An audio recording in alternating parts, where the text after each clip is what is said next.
Que en la nueva Poderosa. En apenas 10 días se pone fin al título 42 y ya las autoridades están diciendo que se espera que los arrestos sean entre 13.000 a 18.000, no hay personal. Pero ahora los arrestos, a pesar de que dicen que la frontera no está abierta, son entre 5 y 8.000. Y tengo conmigo al abogado Cristian Mancera. Cristian, para la persona que viene, estamos hablando del título 42 que se termina, ya vemos que están esperando nuevas entradas masivas de qué derecho tienen las personas que están viniendo. Yo creo que dice, no, cuando plantee su asilo, vamos a estar claros, todo el mundo no tiene derecho a asilo político, menos en un país que acaba de decir, como en el caso de Colombia, que celebraron elecciones.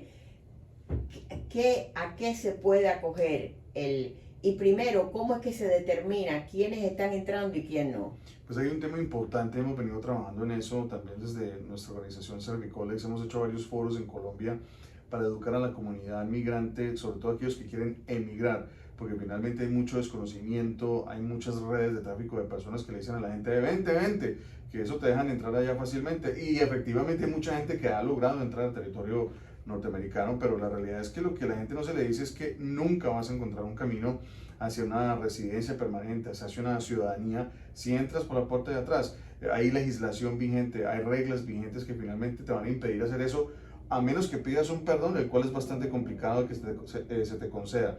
Y aún casándote con un ciudadano americano, con un residente permanente, tienes que pedir ese perdón, salir del territorio norteamericano, ir a tu país, esperar que se te cumpla la sanción, que en algunos casos puede oscilar entre 6 a 20 años, dependiendo el grado de sanción que te haya otorgado el gobierno americano, si fuiste expulsado, si fuiste encontrado también pues, cometiendo otro tipo de ilícitos. Entonces, la situación no es tan sencilla como se la venden a la gente. No es tan fácil como decir, ven. Me voy, y mucha gente ha llegado aquí también con la percepción de que es que lo que decimos en inglés, el threshold del asilo, el miedo creíble, es que yo llego y digo, oh, yo estoy perseguido y se acabó, ¿no? O sea, te aceptamos el caso, lo estudiamos, pero cuando llegue la hora de la entrevista con el juez o la entrevista con el funcionario administrativo de USCIS, muchas veces esos casos son negados porque claro, ahora finalmente no hay también fundamento. dice que, por ejemplo, mujeres que han sido abusadas tienen derecho a pedir asilo. Pero cuando estamos viendo que están diciendo que no los dejan entrar, pero evidentemente sí los han dejado entrar, les dan su teléfono, les dicen que los van a citar.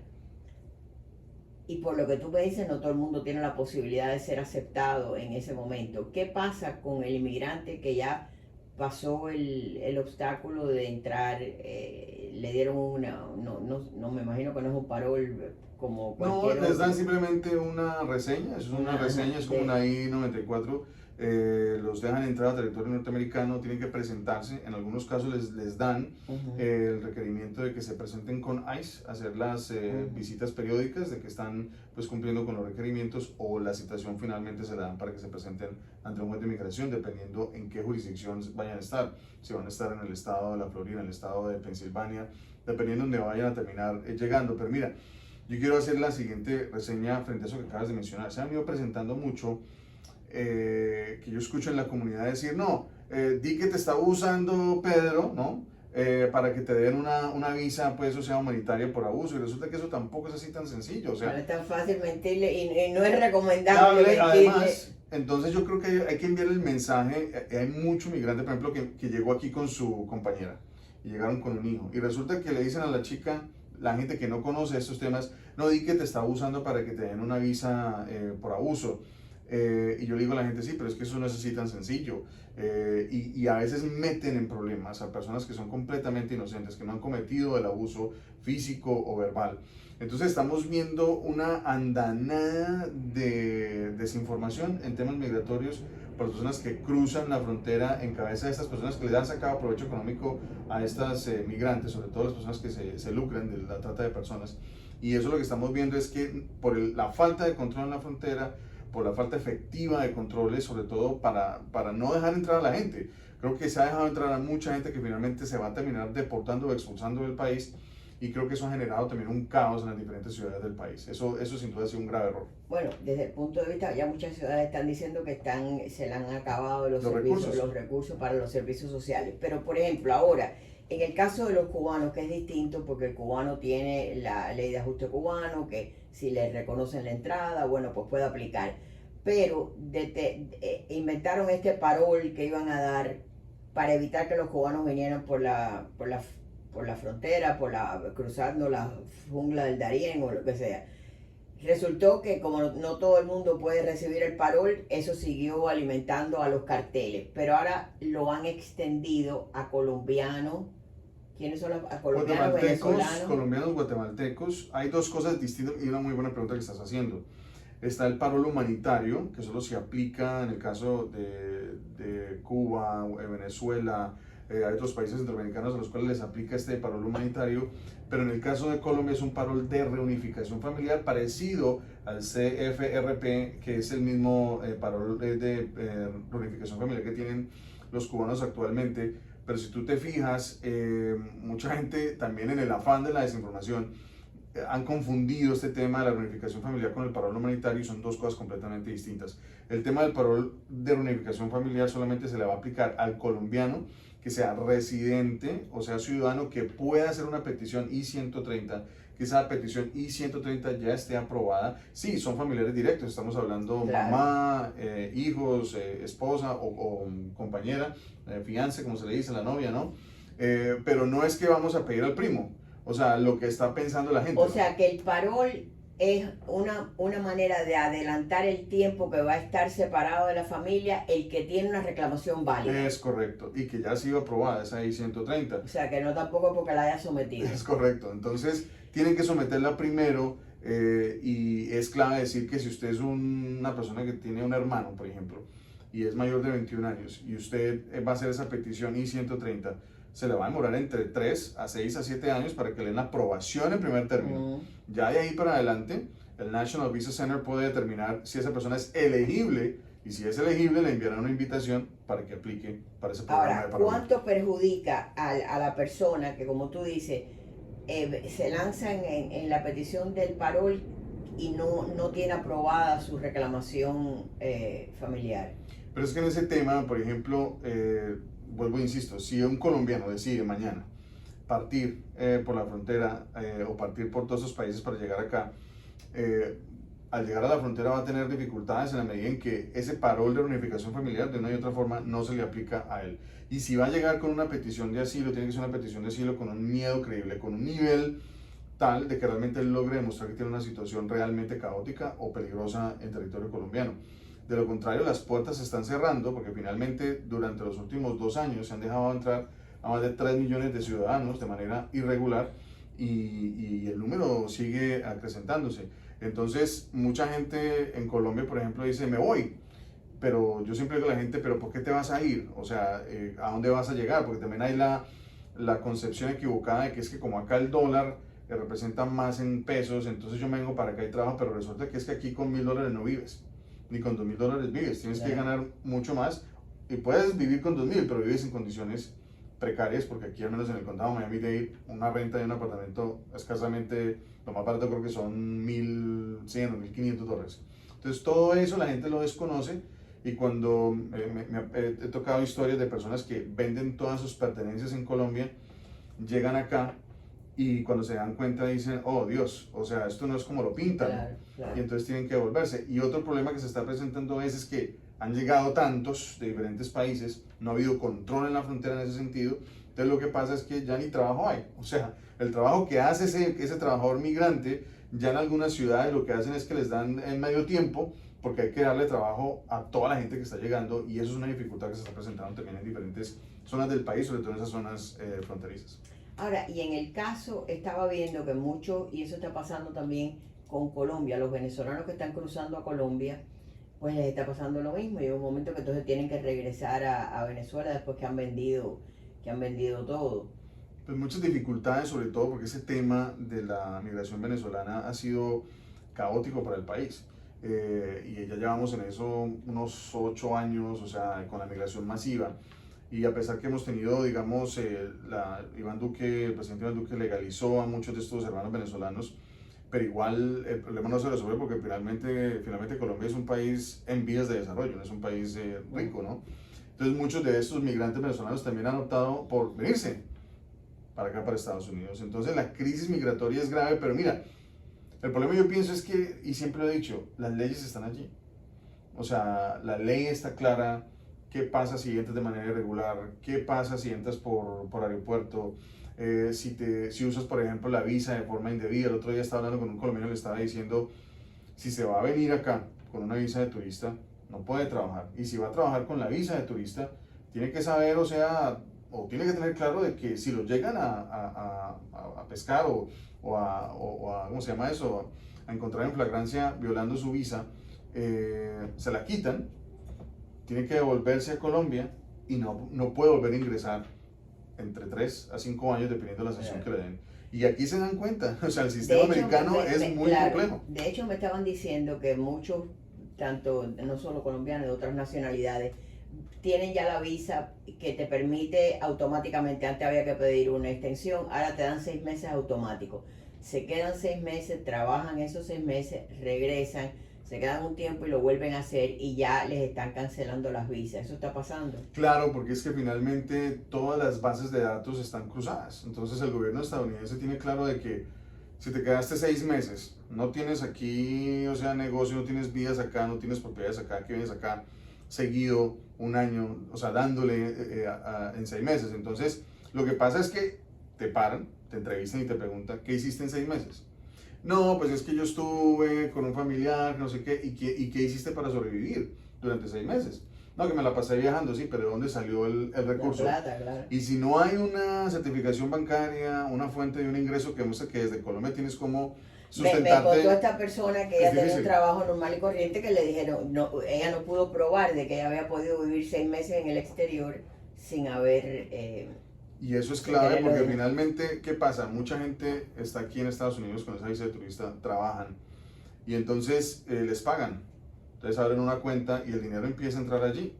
Y tarde que temprano esa información, o sea, toda esa información son información que se está cruzando porque finalmente Estados Unidos tiene unas prohibiciones y estás violando la ley. O sea, no es un tema de que es que me están persiguiendo, no, estás violando la ley y esa información finalmente, le digo a la gente, tarde que temprano, si no es antes de salir de Estados Unidos o saliendo de Estados Unidos, al volver a ingresar, te interrogan, te preguntan y si no tienes cómo justificar el tiempo, te votan.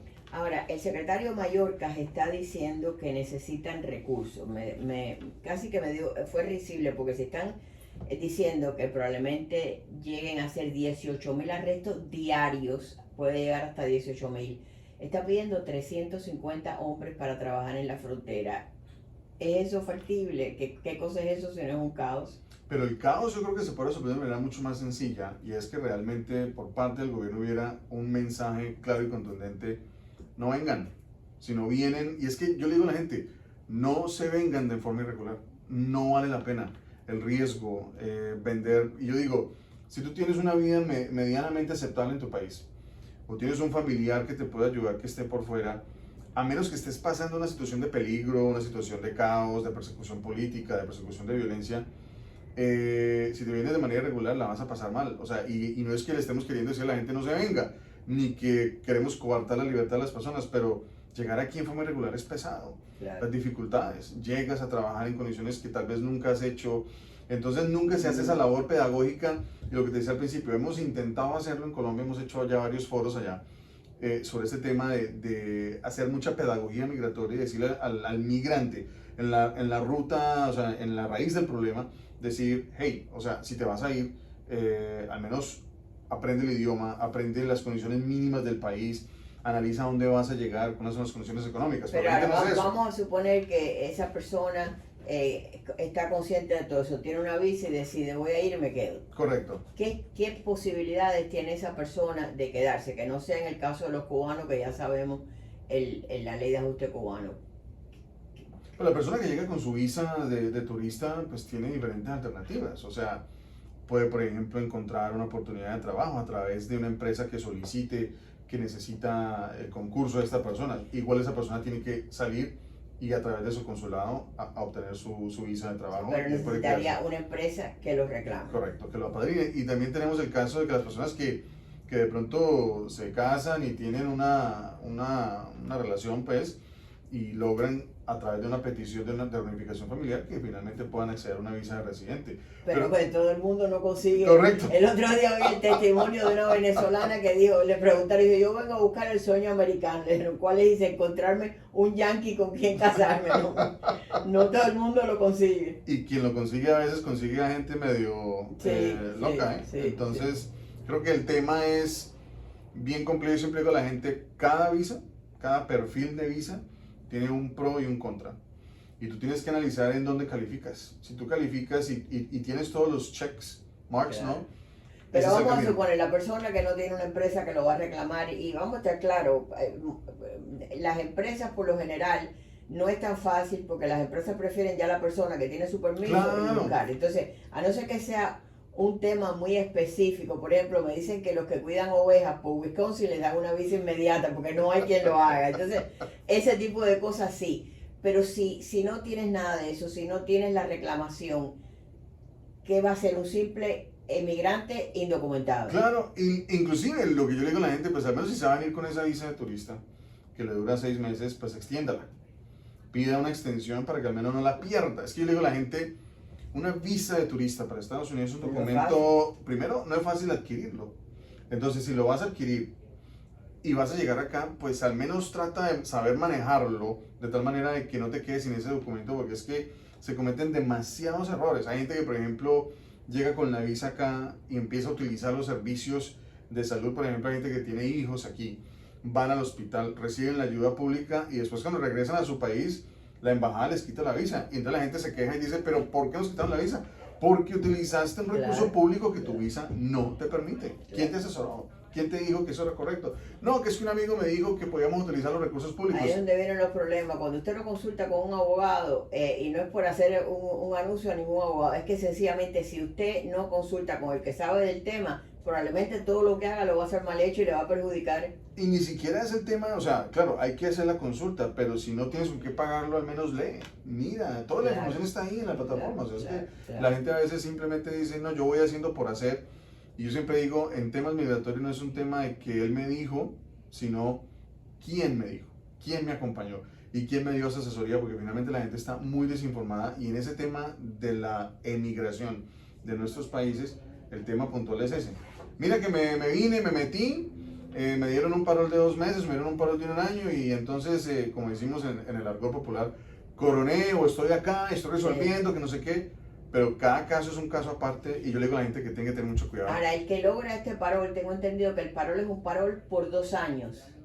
Es un parol ¿Qué por pasa 2 años entonces? y en ese parol puede tener el permiso de trabajo, puede trabajar, pero eso, ojo con esto, eso no resuelve la situación migratoria. Es como un stand-by mientras tú resuelves su situación, pero no te otorga una residencia. estatus Es permanente. correcto. Y entonces, ¿qué pasa a los 2 años los que no lo han conseguido? Lo que no los consigues, te tienes que devolver, o sea, se te complica la situación en ese sentido. Entonces hay muchas avenidas para llegar a Estados Unidos, pero la mejor forma de hacerlo es de manera correcta, siguiendo las reglas. Y si vas a llegar con una visa de turista, no la pierdas. Y si te vas a casar o vas a hacer otra cosa, al menos saber asesorarse o hacerlo correctamente para que ese documento que para mí es sagrado, es un documento que cuesta mucho dinero, que la gente dura meses esperando una cita para ir a una embajada, que le den una entrevista. La entrevista de por sí ya es un escenario bien complejo, porque vas a llegar acá y lo primero que vas a hacer es decir, listo, yo voy a perder esto, o sea, y creo que eso es un tema que la gente tiene que contemplar. Ahora, el tema de casarse o de la visa de fiancé, que muchas personas, bueno, eso es una solución. Y se creen que porque se casaron con una persona, ya ahí está toda. Pero a la hora de la entrevista buscan más que todo eso, ¿no?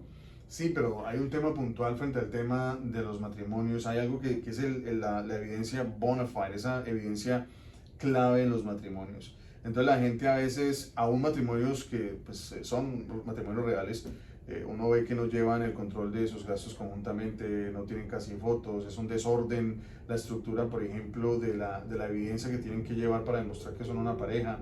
En muchos casos, por ejemplo, uno de los cónyuges no se acuerda ni siquiera de cosas tan personales y normales dentro de una pareja, lo cual es cierto, pero basta con que se sienten un día, 2 días antes de la entrevista y se empiezan a preguntar Claro, cosas. claro. Hay parejas que tienen hijos de otros matrimonios, por ejemplo, hay gente que ni siquiera se sabe el nombre de la suegra. Ese es un problema, Un problema, con inmigración ¿no? y sin inmigración. Correcto, entonces, y por eso nomás puede el oficial decir, ok, pero si no te sabes el nombre de tu suegra, pues, o sea, y no le van a dar chance a la persona de decir, no, es que pues no me acuerdo, que hay cosas que son elementales, ¿no? Claro. Y pasa mucho eso Y también. ahora, en el caso de la visa de fiancé, ¿se puede solicitar a alguien aquí una visa de fiancé con alguien que, por ejemplo, a lo mejor nunca ha visitado el país, pero se conocen a través de las redes? Sí, ¿Eso es y permitible? pasa mucho, ¿Sí? y pasa mucho, o sea, me envían la solicitud, pero también hay que volver a insistir en que, pues, al menos tiene que haber una correspondencia, Sí. ¿no? No como le ha pasado ya a varios ciudadanos americanos que inician estas relaciones con ciudadanas de diferentes países y llegan a esos países a ser estafados o piden plata y terminan estafados. Y inclusive pasa de que muchas veces estas chicas estafan a estos ciudadanos americanos porque hay la concepción errada de que es que el americano o el gringo Noble. es correcto, noble o tonto. Sí. Y esos sujetos se van para allá y muchas veces las matan. O sea, esos son temas Qué horror. que la gente no... La dimensión del problema Sí, de migratorio lo es desconocido. complejo. Gracias, Cristian, A por esta usted por la información. invitación. Muchas gracias. Bueno.